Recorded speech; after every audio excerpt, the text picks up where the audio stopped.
Hey guys, it's Emily. Welcome to Posy Lane. If you're new here, at Posy Lane, we like to do fun, easy, and doable crafts. And now that it's starting to be warmer and it's spring, we are doing some spring-themed different crafts. This week, we are making a spring sensory bin, and this little bunny is kind of like the star of the show. Right after Valentine's Day, I went to the Dollar Tree to see what they had for spring. And whenever I go to the Dollar Tree, I go down all the different aisles, not just in the craft section and the seasonal section, because you never know what you're going to find. And I found this really cute bunny near the Barbie accessories. And I was like, I'm gonna get it, but I don't even know what I'm going to do with it, but this has to be perfect for something. I started brainstorming and came up with the idea of like a sensory bin with this little bunny. And I was thinking like, what would a little kid maybe pretend and play and do with a bunny? And maybe like they live in a little valley and there's flowers all around and it's spring. So I started thinking of things that would go along with that a little child might love to play with, that would just be really good for imaginative play.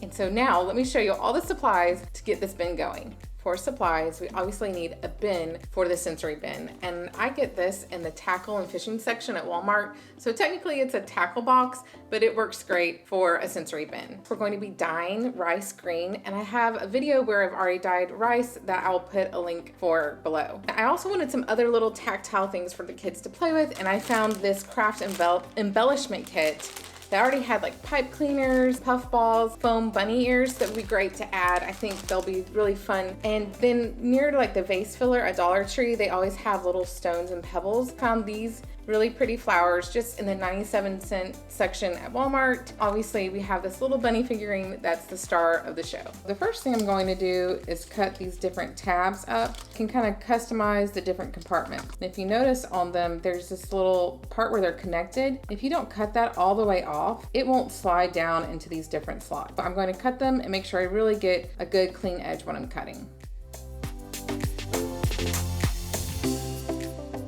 I'm going to use these two different compartments, the dyed rice, because they're the biggest things that I have. I think I'll just split it in the middle and put them on either side.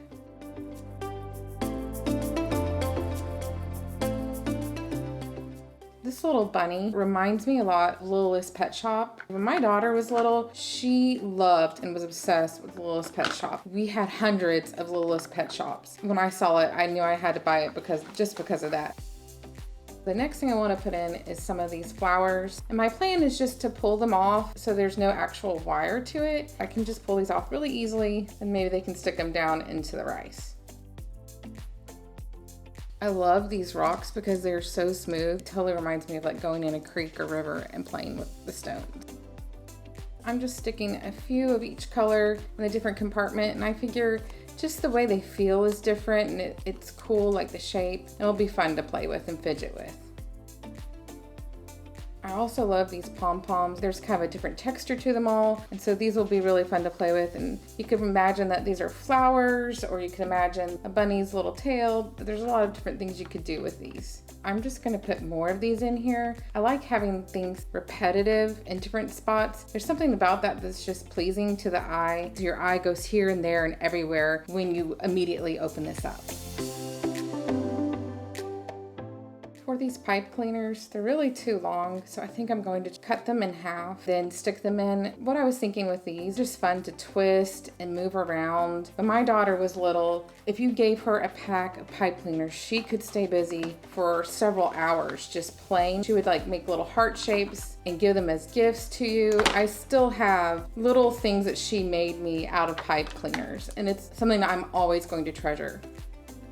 What I love about this container is like, I didn't know how long these were going to be when I cut them, but now I can stick them in, and exactly I know where to put another thing and how much more space I have. And it looks like I only have like room for maybe one more thing. I really wanted a little bit more of several things, but I think I'm gonna go with these puff balls because I just love how fun they are, and I love how colorful they are, and I feel like we have enough rocks for just a little bit of play.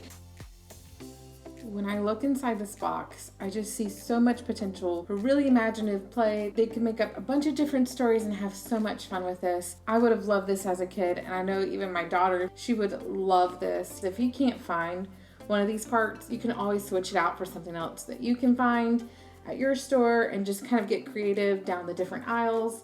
I've made a video where I did a road construction one, and I've also done that was like pirate themed. So there's so many things that you could do with a box like this. If you have more than one, this does not take up that much room, and they're easy to stack one on top of the other. It's great to have even several of them, and you bring them out and it's like it's new, and then you put it up and maybe they forget about it. It's been out of sight and out of mind. Thank you guys so much for following me today along on this craft. I had so much fun, and I can't wait for next week.